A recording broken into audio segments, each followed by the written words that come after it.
அனைவருக்கும் வணக்கம். இன்றைய யோகா பங்கத்தில் நம்ம பார்க்கக்கூடிய ஆசனா வந்து வாயு நிக்ஷாசனா.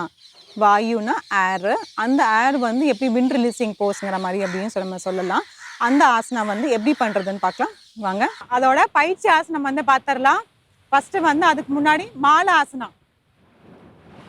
காலை கொஞ்சமாக தள்ளி வச்சுக்கோங்க, அப்படியே வந்து உட்காருங்க. உட்காந்துட்டு இந்த பாதம் வந்து இந்த பக்கம் திரும்பணும், இந்த பாதம் இந்த பக்கம் திரும்பணும். ரெண்டு கையை வந்து நல்லா இப்படி சேர்த்து வச்சுக்கோங்க. சேர்த்து வச்சுட்டு உங்கள் எல்போவை வச்சு இந்த காலை வந்து நல்லா பிரிக்க போகிறோம். நல்லா இப்படி பிரிக்கும் போது உங்களோட நமஸ்கார முத்ரா வந்து உங்களோட மார்பு பகுதியில் இப்படி வரும். காலை வந்து ஓரளவுக்கு விரிச்சுக்கோங்க. ஆனால் வந்து உங்களோட இந்த தொடைப்பகுதி வந்து நல்லா கையை வச்சு நல்லா விரிக்கணும். இதில் இருக்கலாம் 1 2 3 4 5 6 7 8 9 10. தளர்த்திக்கலாம். ஒரு ஆழ்ந்த மூச்சு உள்ளே இழுத்து வெளியே விடலாம். இன்னொரு முறை பண்ணிக்கலாம். மாலாசனா. கை சேர்த்து இந்த ரெண்டு எல்போ நல்லா சேர்த்து வச்சுக்கோங்க. ரெண்டு பாம் சேர்த்து வச்சுக்கோங்க. எல்லா ஃபிங்கர்ஸும் சேர்த்து வச்சுக்கோங்க. வந்துட்டு ரெண்டு எல்போ வச்சு இந்த காலை வந்து நல்லா பிரிக்க போகிறோம். உங்கள் முதுகு தண்டு நல்லா நேராக நிமிர்ந்து இருக்கணும். அதை கொஞ்சம் பார்த்துக்கோங்க. கை வந்து நமஸ்கார முத்ரா மார்பு பகுதியிலே வரணும், நடு பகுதியில் வரணும். இதிலே இருக்கலாம்.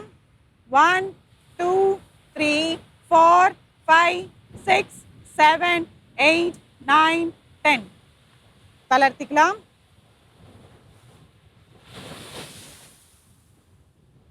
ஒரு ஆழ்ந்த மூச்சு உள்ளே இழுத்து வெளியே விடலாம். கால் கொஞ்சம் அப்படியே வந்து இப்படி ரொட்டேஷன் பண்ணிக்கலாம். இப்போ வந்து ஆசனாக்கு வந்து போயிடலாம். அதே மாதிரி மாலாசனா மாதிரி தான் உட்கார போகிறோம். உட்காந்துட்டு உங்களோட கை விரல்கள் வந்து இந்த காலுக்குள்ளே வந்து இப்படி போகணும். காலுக்குள்ளே இப்படி போயிட்டு உங்களோட கட்டை விரல் வந்து மேலே வரணும். அதே மாதிரி இடது காலில் வந்து உங்கள் 4 விரலும் உள்ளே போயிடணும். இந்த காலுக்குள்ள பாதத்தில் உங்களோட கட்டை விரல் மட்டும் இப்படி இருக்கணும். இதில் வந்து நல்லா நிமிர்ந்து இப்படி உட்காருங்க. முதுகு தண்டை நேராக வச்சுக்கோங்க. ஒரு ஆழ்ந்த மூச்சை இழுத்துக்கோங்க. தலை வந்து பின்னாடி சாய்க்கணும். இப்போ அப்படியே வந்து ஏஞ்சிக்க போகிறோம். எழுந்து நின்று முட்டியை நேராக்குங்க. தலை கீழே குனியும் போது மூச்சை விட்டுருங்க. கையை வந்து அப்படியே வந்து இப்படி நேராக வச்சிடணும். இதில் இருக்கலாம் 2 3 4 5 6 7 8 9 10. தளர்த்திக்கலாம். மறுபடியும் வந்து ஆரம்ப நிலைக்கு வந்துருங்க. ஆழ்ந்த மூச்சு உள்ளே இழுத்து வெளியே விடலாம். இது வந்து அப்படியே நம்ம வந்து கண்டினியூஸாக பண்ண போகிறோம். ஒரு 4 தடவை அந்த மாதிரி பண்ணிக்கலாம். கை பொசிஷனை மாற்றக்கூடாது, கால் பொசிஷனும் மாற்றாதீங்க. இப்படி வைக்கும் போது 2 எல்போ வந்து இப்படி நல்லா மடிஞ்சு இருக்கணும். மேலே ஏஞ்சிக்கும் போது கைகள் வந்து நேராக ஆக்கிடணும். அதேமாரி முட்டியும் நேராக ஆக்கிடணும். தலை நல்லா பின்னோக்கி வச்சுட்டு ஆழ்ந்த மூச்சு உள்ளே இழுத்துக்கோங்க. அப்படியே ஏஞ்சிக்கலாம். மூச்சை விட்டுருங்க. மறுபடியும் அதே மாதிரி பண்ணலாம்.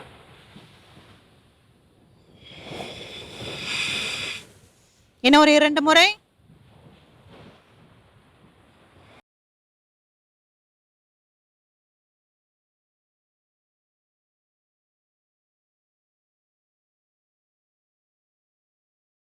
தளர்த்திக்கலாம். ஆழ்ந்த மூச்சு உள்ளே இழுத்து வெளியே விடலாம். இதுலயே வந்து இன்னும் ஒரு வேரியேஷன் இருக்கு. அது எப்படின்னு சொல்றேன். அதாவது இப்போ நம்ம மூச்சை இழுத்துட்டு அப்படியே வெளியில விட்டோம். இப்போ வந்து அந்த மூச்சை வந்து ஒரு 3 செகண்ட் இல்லை ஒரு 4 செகண்ட் வந்து நம்ம அடக்க போறோம். அது எப்படி நம்ம சொல்லிடுறேன். ஹோல்ட் பண்ணணும். உங்க மூச்சை நல்லா இன்ஹேல் பண்ணிட்டு அப்படியே ஹோல்ட் பண்ணணும். அதே மாதிரி எக்ஸேல் பண்ணிட்டு மூச்சை வந்து ஹோல்ட் பண்ணணும். இப்போ கை விரல்கள் அதே மாதிரி வச்சிடலாம். மூச்சை இழுத்துக்கோங்க. ஒரு 4 வினாடிகள் அப்படியே ஹோல்ட் பண்ணலாம்.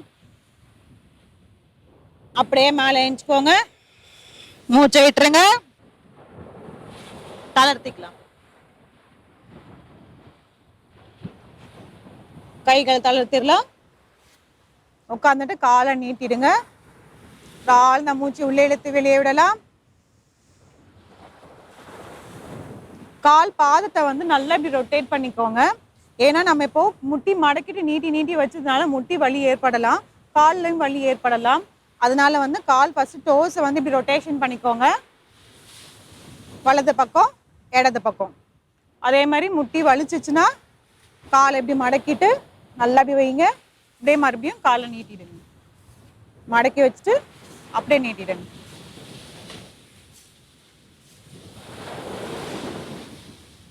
ஆழ்ந்த மூச்சு உள்ளே இழுத்து வெளியே விடலாம். இந்த மாதிரி தளர்ச்சி பண்ணும் போது உங்களுக்கு வந்து எல்லாம் வந்து முட்டி வலி இருந்தா ஏற்படாது. இது கஸ்த தக்ஷாசனா.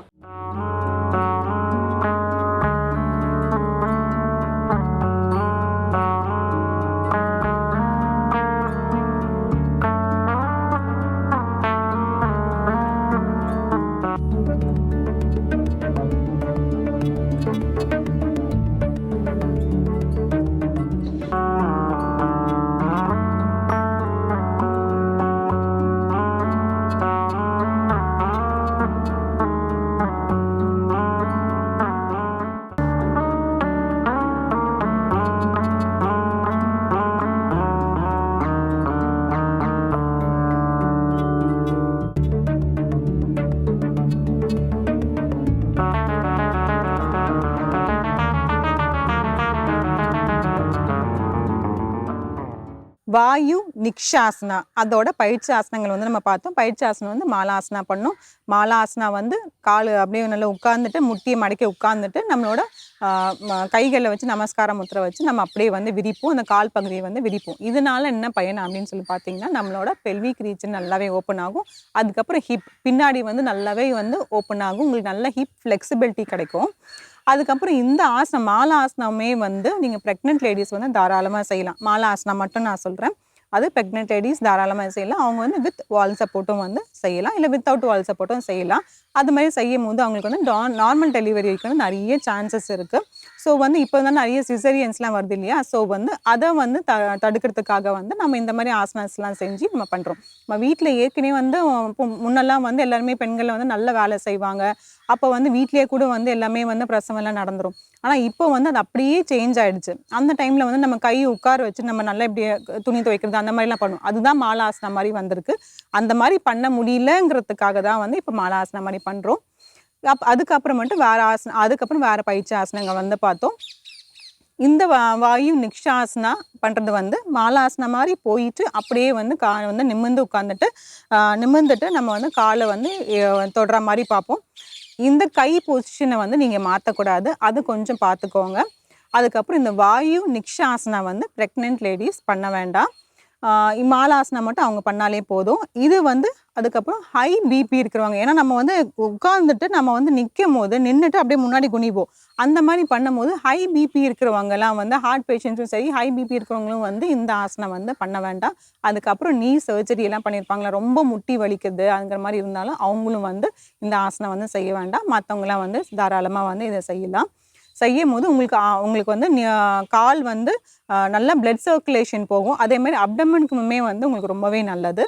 இந்த ஆசனம் முயற்சி செஞ்சு பாருங்கள். மீண்டும் அடுத்த பகுதியில் சந்திக்கலாம். நன்றி, வணக்கம்.